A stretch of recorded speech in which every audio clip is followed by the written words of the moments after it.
Ok,សួស្តីអ្នកនរគ្នាសូមស្វាគមន៍មកកាន់ channel របស់ខ្មែរ Cisco Learning អូខេហើយសម្រាប់វីដេអូថ្ងៃនេះគឺយើងតពីវីដេអូថ្ងៃមុនផងដែរ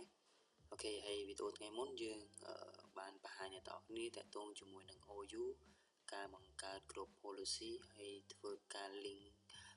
group policy ហ្នឹងទៅកាន់ OU នីមួយៗអូខេហើយសម្រាប់វីដេអូថ្ងៃនេះ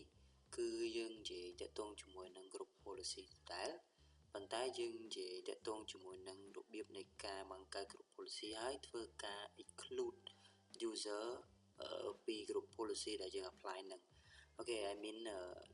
មានន័យថានៅពេលដែលអ្នកនរគ្នាចង់ exclude user ណាមួយចេញពី group policy ដែលយើង apply អូខេទីទៀតអ្នកនរគ្នានឹងបានដឹងហើយនឹងបានឃើញអ្វីដែលខ្ញុំបានបង្ហាញអ្នកនរគ្នាអូខេអញ្ចឹងកុំឲ្យខាត់ពេលយូរយើងចាប់ផ្ដើមអនុវត្តទាំងអស់គ្នាអូខេហើយសម្រាប់ lab ថ្ងៃនេះគឺយើងធ្វើការអនុវត្តនៅលើ VMware Workstation 15 Pro អូខេអញ្ចឹងអ្វីដែលយើង testing សម្រាប់ថ្ងៃនេះគឺយើងយក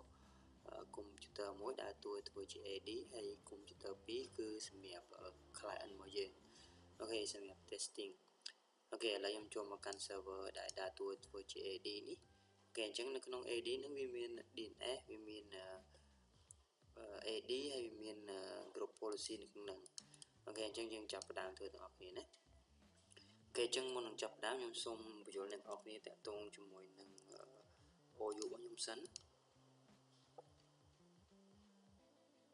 អូខេអញ្ចឹងនៅក្នុងនេះខ្ញុំបានបង្កើត OU តាក់ទងជាមួយនឹង all department អូខេនេះគឺជា OU ដែលនៅលើគេហើយបន្តមកទៀតយើងមាន sub OU តាក់ទងជាមួយនឹង computer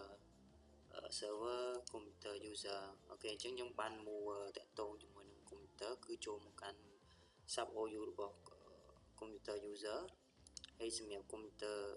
ច្រឡំសម្រាប់ computer របស់ server ហើយសម្រាប់ computer របស់ user ខ្ញុំយក computer របស់ user មកកាន់ OU មួយនឹងអូខេអានេះមាន including មាន HR ហើយមាន IT អូខេហើយសម្រាប់ HR យើងមាន user ចំនួន2គឺ H1 H2 ហើយវាពីរហ្នឹងវា under របស់ group HR ហើយសម្រាប់ IT យើងមាន IT1 IT2 ហើយពីរហ្នឹង under របស់ group IT ណាអូខេអញ្ចឹងខ្ញុំ explain អ្នកនរគ្នាឲ្យយល់តាក់ទងជាមួយនឹង structure OU ដែលខ្ញុំបានបង្កើតនៅក្នុង lab នេះសិនណាអូខេឥឡូវយើងចាប់ផ្ដើមទៅធ្វើទាំងអស់គ្នាតាក់ទងជាមួយនឹង group policy អូខេអញ្ចឹងសម្រាប់វីដេអូថ្ងៃនេះដូចដែលខ្ញុំបាន mention តាក់ទងជាមួយនឹង topic រួចរាល់ហើយគឺយើងនិយាយតាក់ទងជាមួយនឹងការបង្កើត group policy object មួយហើយធ្វើការ apply វាទៅកាន់ department បន្តមកទៀតយើងអាច exclude user ណាមួយដែលនៅក្នុង department ហ្នឹងកុំឲ្យ run domain កុំឲ្យ run group policy ដែលយើងបាន apply អូខេអញ្ចឹង lab នេះគឺខ្ញុំ testing តាក់ទងជាមួយនឹង map network drive ដដែលគឺខ្ញុំដំបូងខ្ញុំនឹង map ឲ្យវាស្គាល់សម្រាប់ user ទាំងអស់សិនបន្តមកទៀតយើងនឹង testing exclude user ណាកុំឲ្យវាស្គាល់អូខេឥឡូវជាដំណាក់កាលដំបូងគឺយើងនឹងចាប់ផ្ដើមធ្វើការបង្កើត OU មួយនៅក្រោម all department អូខេអញ្ចឹងនៅក្រោម all department វានឹង cover ទាំងអស់ណាអូខេកាលណាយើងបង្កើតនៅលើ all department នេះបានថា OU ទាំងអស់ដែលនៅក្រោម all department នេះគឺវានឹង apply policy ទាំងអស់ណាអូខេអញ្ចឹងអ្នកនរគ្នាត្រូវយល់ហើយមួយទៀតបើសិនជាយើងបង្កើតនៅលើនៅក្រោម testing.local នេះបានថាវានឹង cover ទាំងអស់ទាំង all department computer server computer user អញ្ចឹង OU ទាំងអស់ដែលនៅក្រោម testing.local នេះគឺនឹង apply បើសិនយើងធ្វើវានៅលើនៅក្រោមនេះណាកន្លែងនេះណាអូខេអញ្ចឹងឥឡូវសម្រាប់ថ្ងៃនេះគឺយើងធ្វើនៅក្រោមតែ all department បានហើយអញ្ចឹងខ្ញុំមិនធ្វើការធ្វើវាបង្កើតវានៅលើ root ទេអូខេឥឡូវខ្ញុំធ្វើនៅលើ all department ខ្ញុំ click លើវាអូខេអញ្ចឹងខ្ញុំ create policy មួយឥឡូវខ្ញុំដាក់ថា map work drive ណាឥឡូវខ្ញុំ set តគ្នាទៅ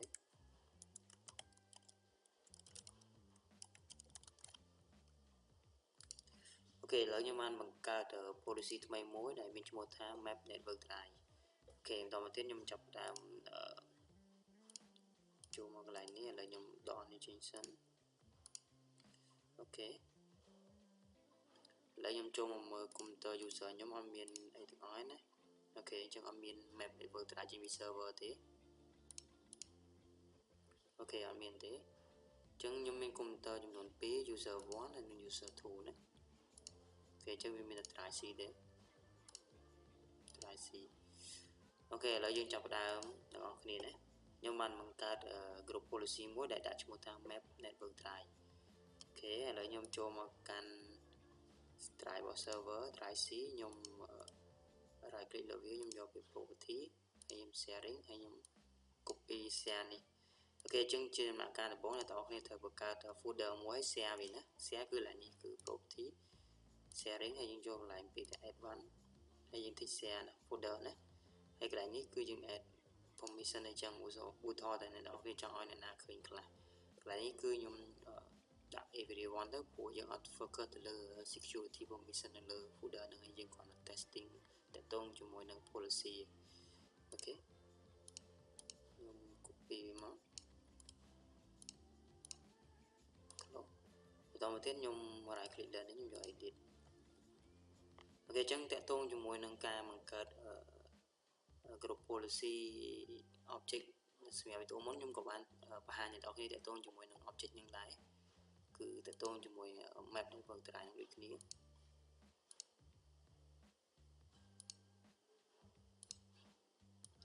គេអញ្ចឹងយើងចូលមកគុំ user configuration ហើយចូលមកកន្លែង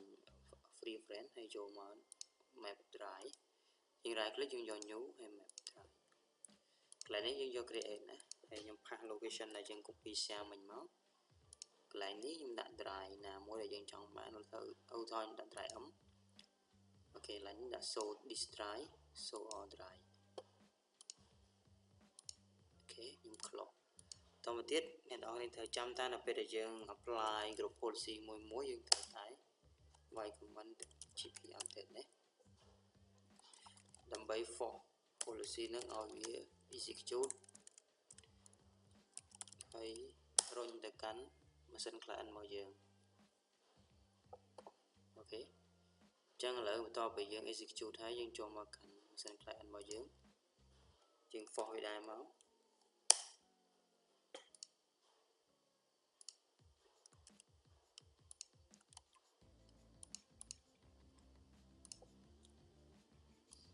អូខេអញ្ចឹងនៅពេលដែលឥឡូវវាមកណានៅពេលដែលតកតងជាមួយនឹង real practice មានន័យថាអ្នកនរគ្នាមិនចាំធ្វើ lock ចូល machine computer របស់ client មួយហើយ GP update ទេវាជាធម្មតាវានឹង force ចេញពី server ហើយប៉ុន្តែវាត្រូវការពេលវេលាបន្តិចណាដើម្បីឲ្យវា force policy នឹងទៅកាន់ computer មួយណាបើសិនអ្នកនរគ្នាចង់ឲ្យវាលឿនអ្នកនរគ្នាអាចចូលទៅ manual លើ computer មួយបានអូខេអញ្ចឹងកន្លែងនេះ policy ដែលយើងបានបង្កើតនៅលើ server AD នេះតកតងជាមួយ map network drive នេះគឺវាមាននៅលើ computer ទាំងពីរហ្នឹងហើយណានេះអូខេ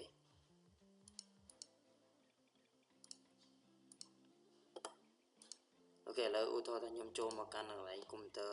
សម្រាប់ user របស់ IT1 នេះខ្ញុំបង្កើត folder មួយអូខេឥឡូវខ្ញុំដាក់ថា testing អូខេខ្ញុំដាក់រូបភាពមួយអូខេអញ្ចឹងឥឡូវខ្ញុំចូលមកកាន់ computer របស់ user 2 នេះខ្ញុំមកមើលវាមានដែរឃើញទេអូខេយើងចូលមកមើលលើ server ក៏មានដែរ server ឃើញទេអូខេ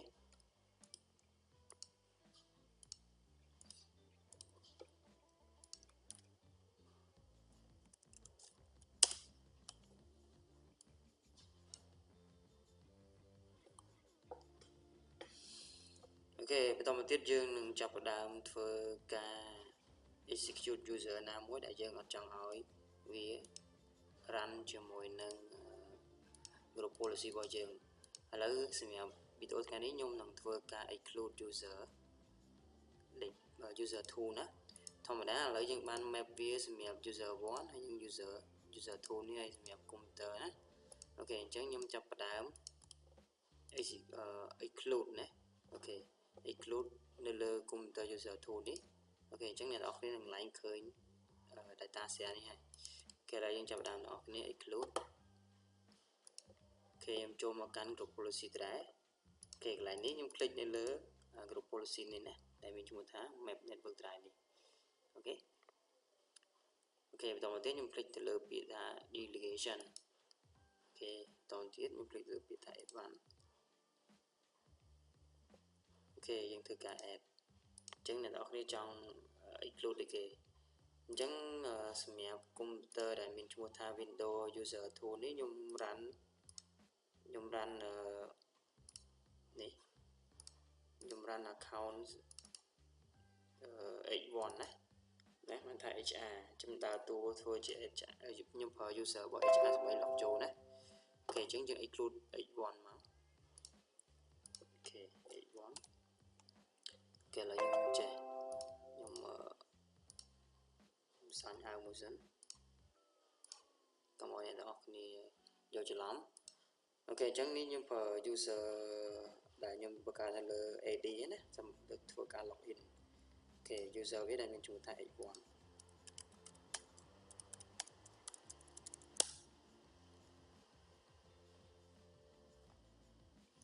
អូខេអញ្ចឹងនៅពេលដែលខ្ញុំ log ចូលទៅវានឹងឃើញត្រាយ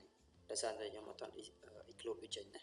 អូខេឥឡូវយើងចាប់ផ្ដើមធ្វើ exclude ទាំងអស់គ្នាអញ្ចឹងខ្ញុំ exclude H1 ចេញណាខ្ញុំចូលកន្លែង AD អូខេឥឡូវខ្ញុំបិទវាម្ដងទៀតអូខេខ្ញុំ click ទៅលើ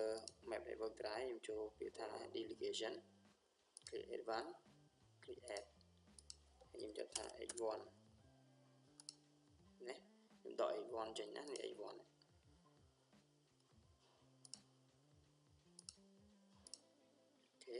បន្តមកទៀតខ្ញុំយកពាក្យថា apply group policy កន្លែងនេះយក role ordinary អូខេតែប៉ុណ្្នឹងមកបន្តមកទៀតខ្ញុំវាយ comment ពាក្យថា gp update/for អូខេចានេះខ្ញុំ gp update/for ដែរណាសម្រាប់ account របស់ IT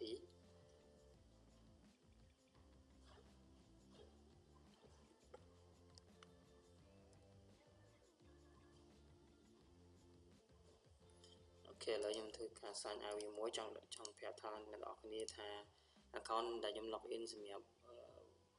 Windows 10 user 1 នេះខ្ញុំប្រើ account របស់ IT ណា IT1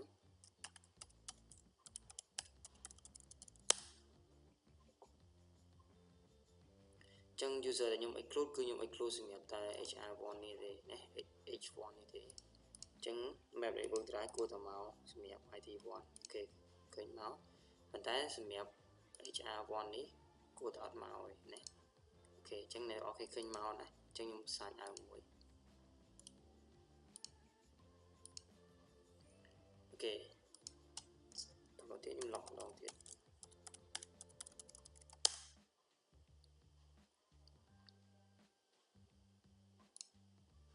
អូខេចឹងវាបាត់ហើយគ្នាចឹងមិនថាយើងបាន exclude នៅលើ group policy របស់យើងតាក់ទងជាមួយនឹង user H1 ណាអូខេនេះ H1 នេះណាចឹងនៅពេលដែលគាត់ log ចូលមកគឺអត់មានឃើញ map network drive ដែលយើងបានធ្វើនៅលើ AD ទេណាអូខេចឹងយើង cover នេះគឺ cover នៅលើ OU ទាំងអស់ប៉ុន្តែយើង exclude សម្រាប់ user មួយដែលមានឈ្មោះថា H1 នេះ account របស់គាត់ណាអូខេចឹងបើសិនអ្នកគ្នាចង់ exclude សម្រាប់IT មួយទៀតអូខេចឹងអានេះ account សម្រាប់ IT1 ណាឥឡូវជាមួយខ្ញុំចូលទៅ exclude IT1 មួយទៀតអូខេជាង IT1 យើងអត់ exclude ទេចឹងវាប្រើបានចឹងឥឡូវខ្ញុំចូលទៅ exclude IT1 មួយទៀតមើលណាខ្ញុំ add មួយទៀត IT1 អូខេខ្ញុំ click ទៅលើ apply group policy នៅលើ deny នេះអូខេអញ្ចឹងចាក់ស្ដែងគឺយើង exclude ពីរនេះណាអូខេអញ្ចឹងកុំព្យូទ័រពីរនេះគួរតែអត់ឃើញទេណាអញ្ចឹងនៅលើ H1 នេះវាអត់ឃើញមួយអញ្ចឹងនៅសល់IT1 មួយទៀតដែលមានកុំព្យូទ័រឈ្មោះថា user 1 នេះអូខេឥឡូវខ្ញុំចាប់ដើម GP update មួយហើយបន្តមកទៀតខ្ញុំ sign out វាចឹងអ្នកនរគ្នានឹងឃើញក្នុងបាតនេះ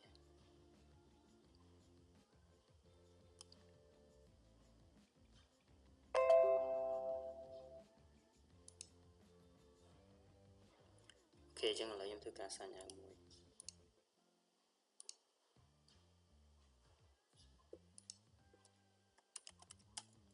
IP1 đấy chừng mấy những exclude đồng pin chứ với cô tọt khởi như đồng pin này ok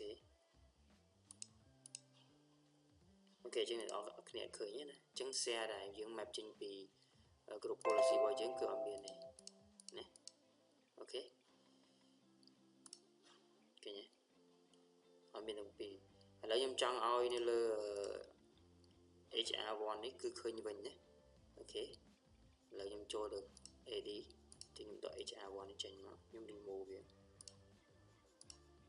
ok chẳng nhóm group policy GP update ok chẳng là lừa HR1 ấy nhưng GP update nó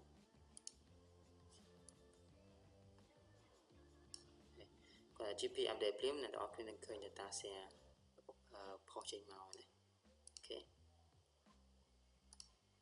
ok chẳng ní cứ chia được biếp đại này đó khi thời đấng tại tôn chủ môi nâng biếp này ca bằng cả group policy hay những ai thưa cả exclude user nào muối được trong group policy nâng bàn này ok chẳng là đó khi còn là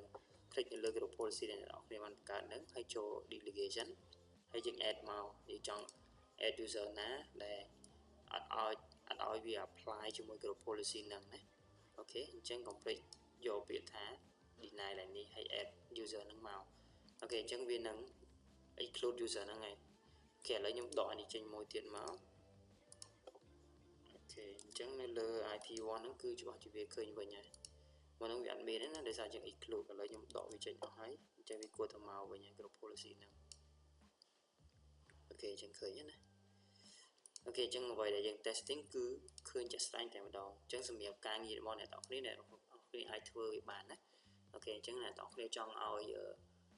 group policyនឹង apply សម្រាប់ user មួយណាឬមួយ exclude ឬមួយក៏